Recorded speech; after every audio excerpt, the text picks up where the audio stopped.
There are tons of comics that get animated shows, although most of them are not as awesome as the 1994 Spider-Man animated series. I mean, the intro alone is badass. And with these shows comes a little bit of creative wiggle room with the characters they introduce, and a great example of that is Morbius' character from the animated series compared to his more violent counterpart in the comics. I really want to talk about this. Oh my god. So, in the animated series, Morbius is attending the same college as Peter Parker, and they're basically scientific rivals. And because Morbius is a hater extraordinaire, he steals a sample of blood that Peter's gonna use for his science project. One of the vampire bats that Morbius is experimenting with drinks some of the blood, and then after flying around the room, turns around and bites Morbius, infecting him with the blood and turning Morbius into a living vampire. That's partially similar to the comic version of Morbius, but in the comics, Morbius is already a Nobel Prize winning scientist with hella degrees, and his experiments with vampire bats, which he's involved with to save his life from a life-threatening disease, ends up turning him into a living vampire before he ever meets Peter. The first time that Morbius actually meets Spider-Man, Spider-Man is still your regular friendly neighborhood Spider-Man, even though he is suffering from some slight mutation pains because he is soon to be the amazing six-armed Spider-Man. The pain! Not now! Ugh, no! This is different from the comic books because in the comic books, when Morbius decides to crash into Doc Connor's summer home, Spider-Man is already suffering from his super crazy six-arm high-five disease. At this point, Morbius is consumed with the hunger of being a living vampire and is ready to pop open civilians like Kool-Aid bursts. But because this is the 90s and there are some censorship laws in place, Morbius hungers for plasma instead of blood. The show wasn't actually allowed to let Morbius rip open people's throats and start drinking, so instead they gave him weird little suction cup hands and said he had to drink people's plasma to feed himself. Which is hilarious because plasma is found in blood, and I guess they were hoping kids and the average parent wouldn't know that. I know that I sure as hell didn't.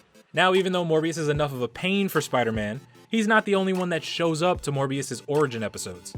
The Punisher ends up hunting Spider-Man as well after mistaking him for a common criminal with 6 arms, because he's limbist.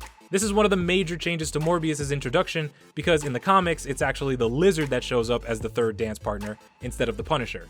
And after fighting over who's gonna kill Spider-Man, the Lizard ends up teaming up with Spider-Man to stop Morbius, for weird science-y reasons.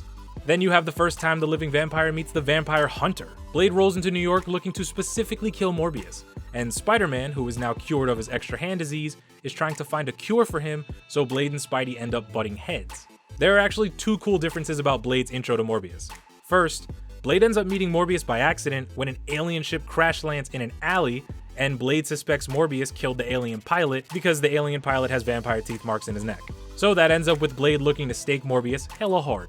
The other difference is that Blade and Spidey don't actually meet Morbius together until much later in the Peter Parker Spider-Man comic, and they have Wilson Fisk along as a third wheel. Not because they wanted him there, but because they happened to run into him as he was trying to break open Morbius' coffin, because he wanted to use Morbius against some people that were trying to destroy his empire.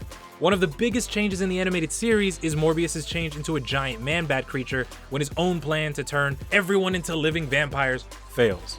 While Morbius has had plenty of mutations over the years, a giant man-bat one isn't exactly common for him. And probably one of the most out there changes that happen is Morbius actually teaming up with Blade to hunt down vampires, one of which is his mother, who is the queen of vampires. Even though Morbius doesn't have the tightest relationship with the actual mystical vampires, he and Blade are not BFFs, and on numerous occasions have tried to kill each other. The differences are sometimes what makes these animated shows so much fun to watch, and if you like this, make sure to leave some suggestions in the comments. And if you're curious about Morbius the Living Vampire, check out the description for a great reading list. Let me know if you guys were fans of the animated series, or if you just like Morbius from the comics, or if you're happy for the movie, I don't know. And is there something else that you guys watched but never knew about the comics and you want to hear about it? Put it in the comments. That's why they're there. I'll see you guys in the next video. Goodbye.